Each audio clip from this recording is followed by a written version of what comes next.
agama Kristen. Dia tantangin seluruh orang Kristen. Dia katakan Yesus adalah seorang Muslim.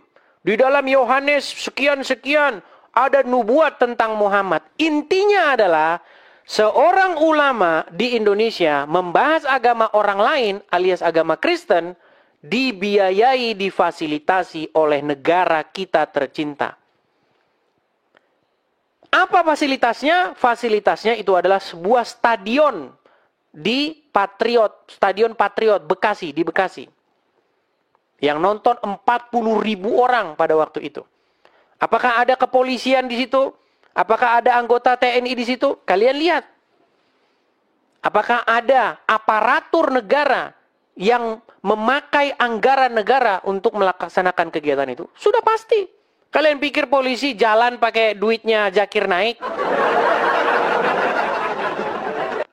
Dan pada waktu itu, Ketua Dewan Masjid Indonesia, namanya Dr. Muhammad Yusuf Kalla, dan juga seorang wakil presiden, menyambutnya di Istana Wakil Presiden. Di Istana Wakil Presiden. Saya cuma mau bilang simple saya mau bilang. Kenapa orang Islam boleh bahas agama Kristen, sementara saya kalau bahas agama Islam tidak boleh? Kenapa saya harus dipersekusi? Kenapa saya harus diancam, akan dibunuh? Kenapa saya harus mengalami hal yang demikian? Kenapa saya harus melarikan diri terlunta-lunta di negeri orang?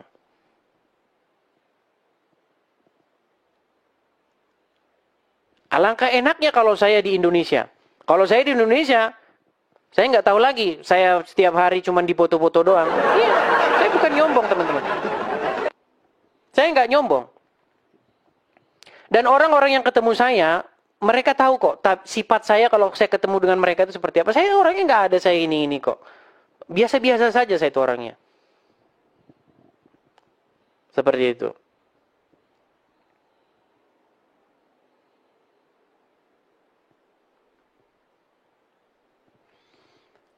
Jadi teman-teman, saya cuma menyuarakan keadilan. Supaya apa? Supaya kalau Islam boleh bahas Kristen, maka Kristen pun boleh bahas Islam. Kalau boleh berdebat agama, ya semuanya dilindungi hukum. Memang yang tidak boleh itu menghujat atau memfitnah agama orang. Nah makanya saya bilang, kalau kalian dapati saya memfitnah ataupun melakukan hujatan terhadap agama Islam, dengan resmi datanglah kalian ke Mabes Polri, bikin laporannya. Kan sudah saya bilang seperti itu, terus apalagi yang kurang lengkap? Kan tinggal bikin LP-nya ke Mabes Polri, ke Bareskrim, datang ke sana. Ini videonya dia memfitnah agama Islam. Saya akan buktikan apakah saya memfitnah atau tidak.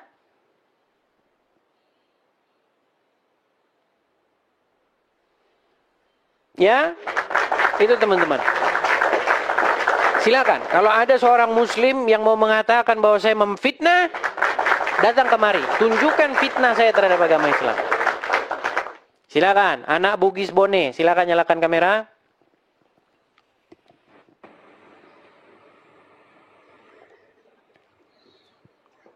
Anak Bugis Bone. Halo? Halo? Ya, silakan Bang, nyalakan kamera. Mari kita berdiskusi dengan baik, silakan. Yang saya mau tanyakan Bang Edi. Iya Bang, Bang boleh nanya, boleh. Tapi kamera nyala dulu.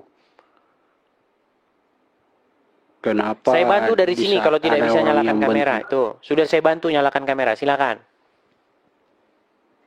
kenapa yang kalau ada yang bentar-bentar Bang Edis kasih turun semua? Tidak ada. Kalau misalnya dia tertib, normal, saya turunkan, tidak ada. Kalau dia sudah mulai ngaco kemana-mana, nggak jelas, saya turunkan. Seperti kamu, kalau misalnya kamu tidak nyalakan kamera pun saya turunkan. Selama kamu patuh aturan, saya akan terima mau sampai jam berapa juga, silakan.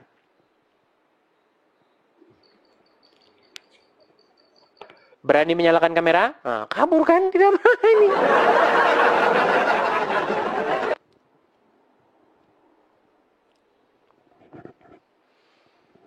Ya, seperti itu teman-teman ya. Seperti itu.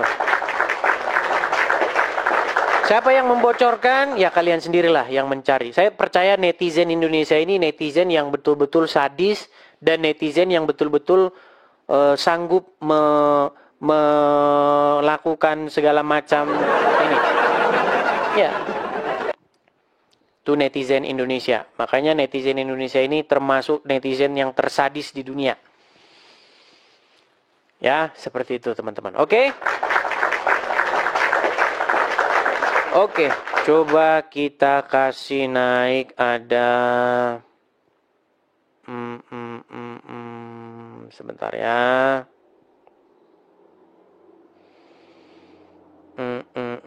Coba kita kasih naik ada Bang Jeki. Coba Bang Jeki.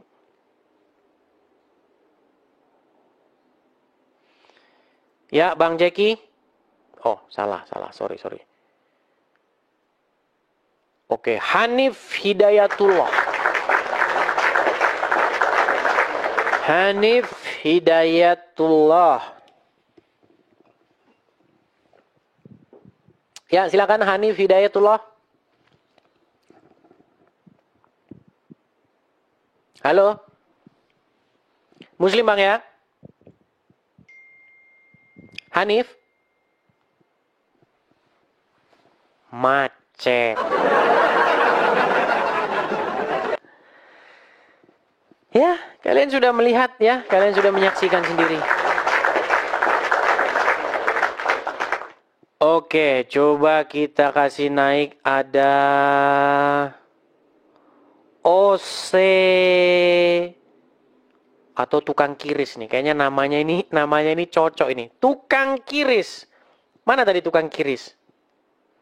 Bentar, ini tukang kiris ini orang Bang ini. Bentar. Biar kita ngobrol-ngobrol seputar ini. Tukang kiris. Ayo. Oh, request cancel. Oke, di cancel sama dia teman-teman ya.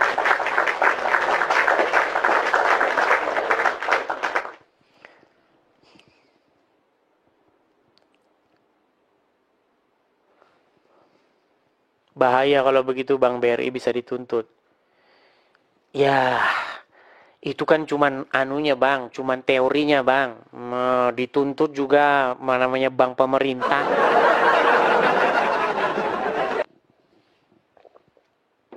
BRI itu kan BUMN Bang.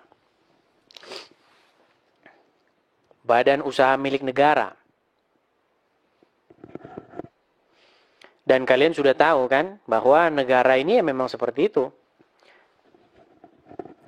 Kadang-kadang memang negara itu kalah atau tidak tegas dengan kelompok-kelompok. Tapi waktu zamannya Pak Jokowi yang tegas ya, FPI itu dibubarkan karena memang sering membuat kerusuhan begitu. Makanya dibubarkan. Seperti itu. Oknumnya harus ditangkap. Ya, kalau saya mah nggak usah Bang. Itu kita cukup tahu aja. Apa yang diajarkan dalam Kristen Bang. Jangan membalas kejahatan dengan kejahatan. Semoga dia mengertilah kesalahannya. Dan itu menjadi pelajaran bagi para pekerja-pekerja di bank. Supaya mereka itu amanah. Jangan amanah seperti Muhammad punya nama Al-Amin. Tapi ngajarin boleh berdusta dalam 3 hal. Iya. Bukankah Muhammad bergelar Al-Amin yang jujur, terpercaya? Tapi di dalam hadis Muhammad yang katanya jujur, terpercaya, ngajarin bohong dalam 3 hal.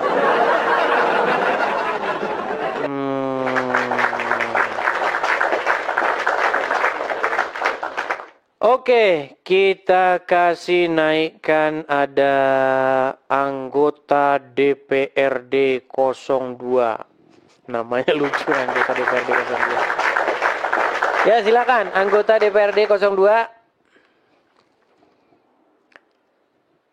Silakan anggota DPRD.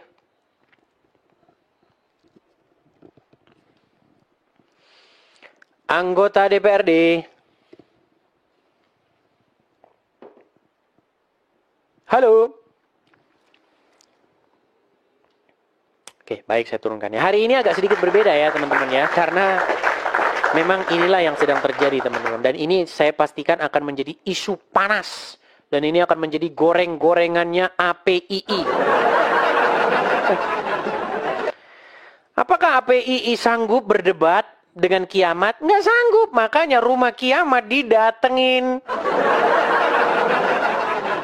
Berdebat nggak sanggup.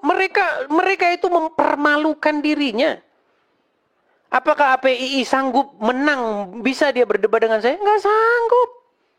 Babak belur. Makanya yang mereka lakukan apa? Persekusi. Ya silakan saja APII ke sini. Kan situ loh, Bunda Mila kan tahu itu. Mila itu kan tahu. Tanya aja sama dia. Gimana? Atau saya yang ke rumahnya Mila. Gitu. Tahu kok saya rumah dia, rumah Mila. Kita itu kan berdebat. Ketika kalian bikin kajian-kajian Islam, kan intinya kalian membahas Kristen. Kenapa ketika saya membahas Islam, kalian kok lari kemana-mana? Alamat. Datangi rumahnya. Untuk apa orang saya jadi Amerika kok gimana? Ayo silakan. Kita kasih naik ada another Z. Oke, Z. Silakan Z.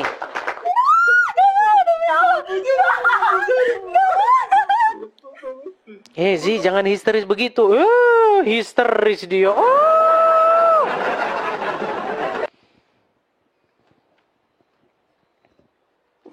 Naik Edis TV.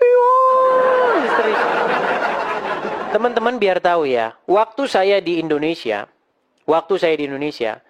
saya itu beberapa kali didapati oleh orang-orang Kristen. Untung Kristen. Wah, Edis TV.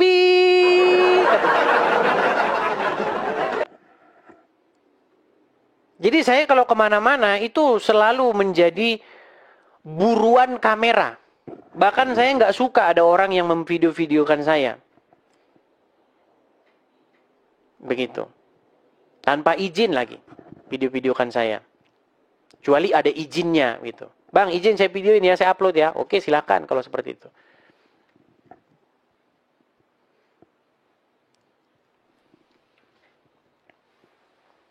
Seperti itu teman-teman ya. Silakan teman-teman. Oke. Kita kasih naik ada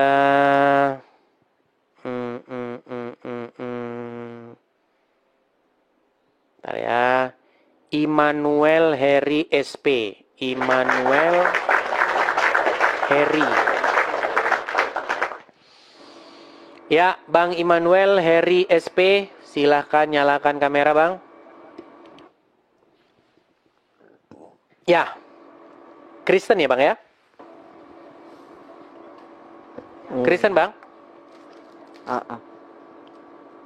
Ya, apa yang mau Abang sampaikan, Bang? Iya. Silakan, Bang.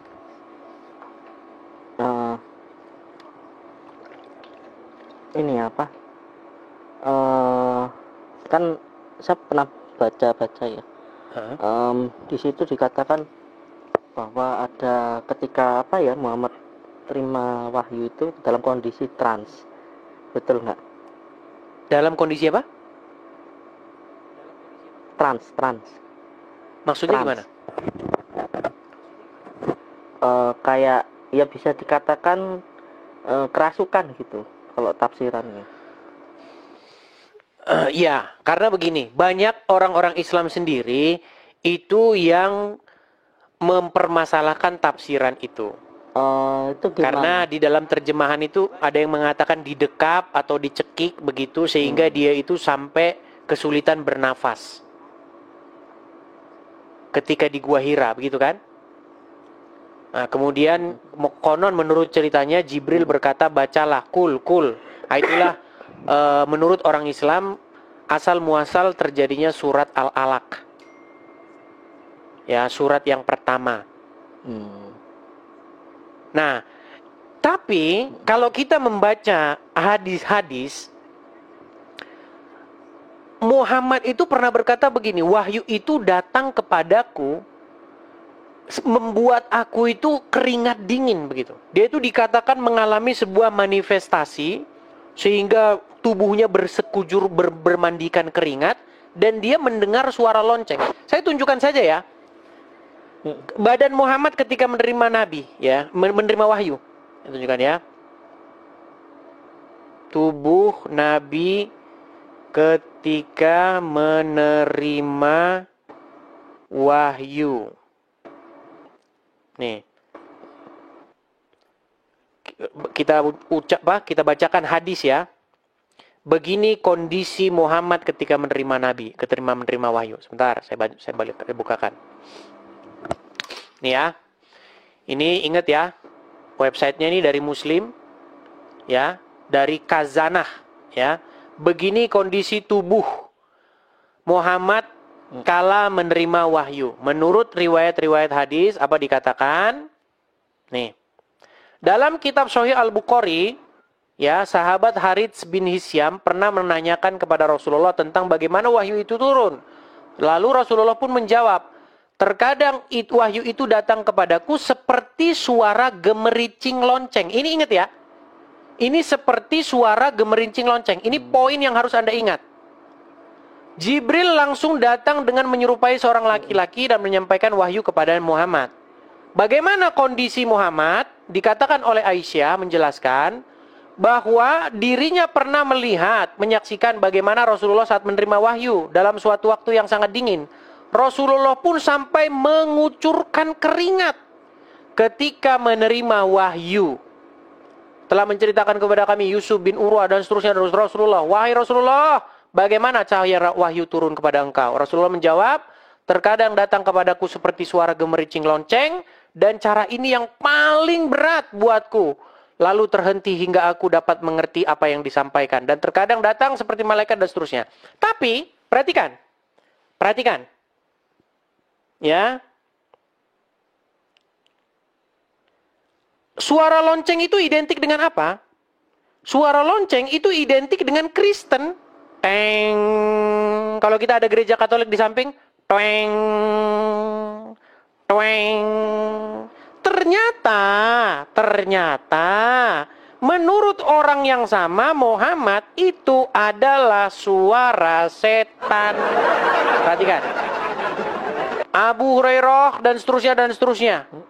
Bahwa Nabi bersabda, lonceng adalah seluring setan. Jadi Muhammad mendengar wahyu dengan suara lonceng, dan Muhammad yang sama mengatakan lonceng itu adalah seruling setan. Nabi SAW mengabarkan bahwa lonceng yang digantung di leher hewan adalah salah satu media yang digunakan oleh setan untuk menyibukkan manusia dan seterusnya. Adapun lonceng pengingat maka telah difatwakan dan seterusnya. Jadi lonceng itu memang dari setan. Jadi suara dari setan itu, lonceng itu adalah setan. Dan itu juga kalau kita baca dari iman kita, Bang ya. Di dalam iman kita bahwa malaikat-malaikat jahat atau roh-roh jahat itu memang dilemparkan ke gua-gua yang gelap. Dan ingat, Muhammad menerima wahyu di gua, dan di gua sudah pasti gelap. Bang Edis. Ya. Penulisnya siapa itu Bang Edis? Nah, itu lagi kalau kita membahas itu nanti memang akan kita dapati bahwa semuanya ini, ya kalau menurut saya hanyalah sebuah cerita fiksi belaka. Itu penulisnya adalah di dalam buku Sirah Nabawiyah. Betul. Yang dikarang oleh konon katanya, ini hanya konon katanya, karena sumbernya itu memang nggak jelas. Saya pernah main-main ke toko buku Iya. Gramedia. Terus Di situ ada saya pendapat menemukan yang berkata, saya pernah ke toko buku Gramedia. Di situ dikatakan bahwa buku-buku itu ditulis Sirah Nabawiyah itu disadur oleh Hasan Haikal. Tetapi sumbernya konon kata mereka itu dinukil dari sirah karangan Ibnu Hisham. Tetapi manuskrip ataupun naskah tertua yang ditulis oleh Ibnu Hisham itu tidak pernah ada dan tidak pernah ditemukan. Makanya Pak Cakra itu seorang ulama asal Aceh yang sudah meninggalkan agama Islam memang menyimpulkan bahwa cerita tentang Muhammad itu hanyalah fiksi belaka. Begitu. Dadanya dibelah, diambil hatinya, dicuci pakai air jam-jam, saya cucikan. Untuk menghilangkan penyakit-penyakit hati. Mana ada penyakit hati kok dicuci pakai air pam itu gimana? Masa kalau ada orang ke dokter, Pak dokter saya sakit hati, tolong dulu dicuci hati saya.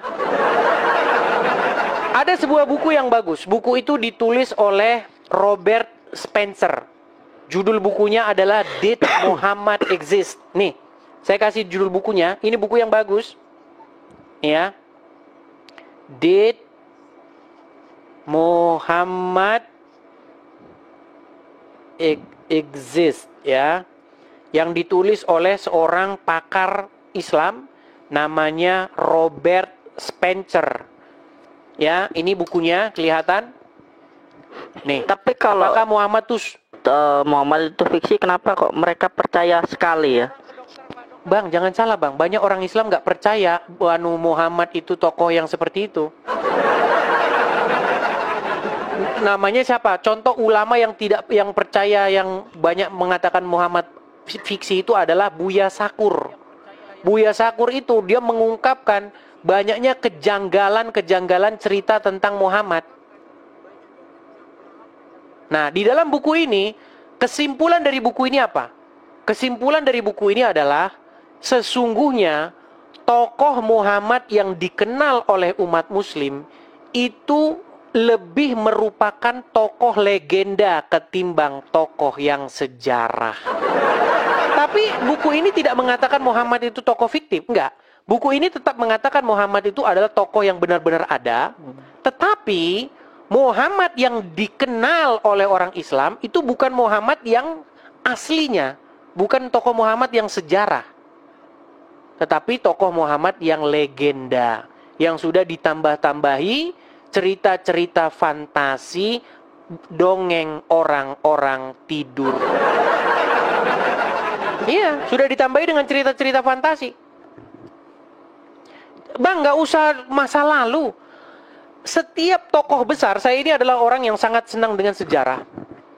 Hampir semua tokoh-tokoh besar itu selalu dilebih-lebihkan oleh para penggemarnya. Bung Karno saja, yang kita tahu bahwa itu adalah tokoh sejarah, bapak proklamator, itu dilebih-lebihkan oleh kelompok-kelompok tertentu dengan hal-hal mistik dan fantastis. Dikatakan Bung Karno punya emas, ditulisin, ini gambar emas Bung Karno. Itu cerita-cerita mitos yang dikembangkan belakangan. Jangankan Tuhan Yesus, dikembangkan ceritanya menjadi cerita-cerita legenda di dalam Injil-Injil palsu, Injil-Injil apokrif. Apa itu? Banyak Injil-Injil yang melebih-lebihkan cerita tentang Yesus. Contoh, Yesus mengambil burung-burungan dari tanah liat, kemudian ditiup terus terbang, masuklah ke dalam Quran. Itu kan cerita-cerita fiksi tentang Yesus. Cerita tentang Yesus masuk ke dalam goa. Di goa itu ada naga begitu. Kemudian dihajar naganya oleh Tuhan Yesus pada masa kanak-kanak. Itu ada di dalam Injil The Infancy of Jesus. Injil masa kanak-kanak Jesus. Banyak cerita-cerita dongeng, cerita-cerita fiksi tentang Yesus di abad-abad dulu. Dan bapak-bapak gereja itu sudah mensortir. Makanya kita punya sortir yang mana-mana yang merupakan Yesus yang sejarah dengan Yesus yang fiksi. Makanya ada 3 kriteria ketika itu yang digunakan oleh bapak-bapak gereja mula-mula. Pertama, Injil itu harus bersifat Katolik atau am. Am itu maksudnya umum. Jadi gereja-gereja pakai itu semua. Katolik yang saya maksud di sini bukan Katolik Roma ya, tetapi Katolik itu artinya umum, am dia.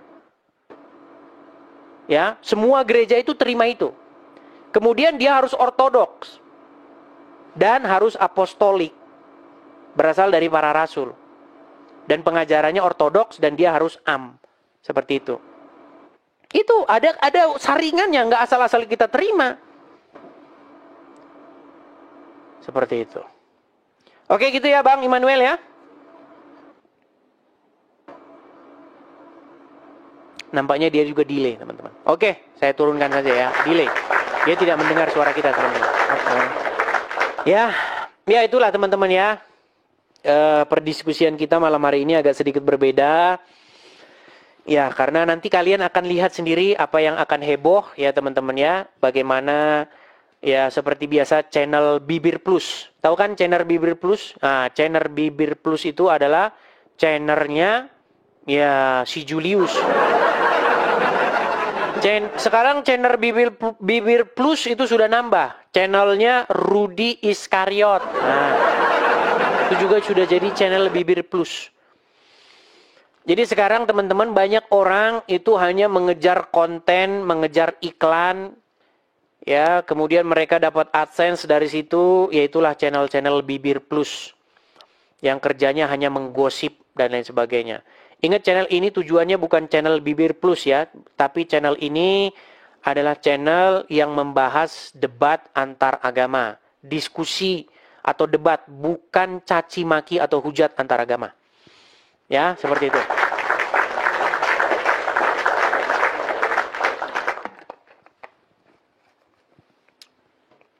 Begitu ya teman-teman ya. Saya ucapkan dulu terima kasih kepada... Oh, nanti disangkain iklan lagi. Terima kasih kepada yang udah ngasih air minum katanya. Kamu kalau siaran daripada nuang-nuang gelas, ini pakai ini dikasih ini. Kasih teman, banyak perhatian sama saya. Makasih ya. Kepada yang ada di sana gitu. Ibu, saya tidak usah sebutkan namanya ya. Jadi teman-teman, saya mau kasih tahu bahwa yang mensupport Edis TV, orang-orang Kristen yang peduli, yang senang dengan Edis TV itu jumlahnya banyak. Tetapi yang mensupport itu memang hanya ya mungkin 1% saja. 1% dari follower saya ini sudah hampir 1 juta ya kalau di total-total, dan pasti lebih dari 1 juta orang kalau kita total di Facebook, di ini, dan yang kenal sama saya begitu. Bahkan kalau teman-teman pergi ke sebuah gereja, tahu nggak kamu Edis TV? Pasti tahu itu, pasti. Entah 2-3 orang di dalam setiap jemaat itu pasti kenal yang namanya Edis TV. Jadi jumlahnya udah jutaan orang. Begitu. Bahkan kalau kalian cari nama saya di ChatGPT, kalau kalian ketik nama saya di ChatGPT, itu kalian akan temukan. Nih ya. Who is Edis Sidabutar nih. Saya balikin kamera saya. Kalau kalian ketik mode AI itu kan ChatGPT. Ya. Nih. Kalian ketik di Google, AI. Nih. Siapakah Edis Sidabutar? Ketik aja di Google. Dia adalah seorang apologis Kristen. Di digital creator. Ya, pembuat konten-konten digital. Ya. Yang dikenal juga ya di sosial media, Facebook, dan lain sebagainya. Ya, dia diidentifikasi sebagai seorang Christian apologist dan konten kreator, video kreator. Ya. Edis Sidabutar ya membuat video-video yang berhubungan dengan agama. Ya.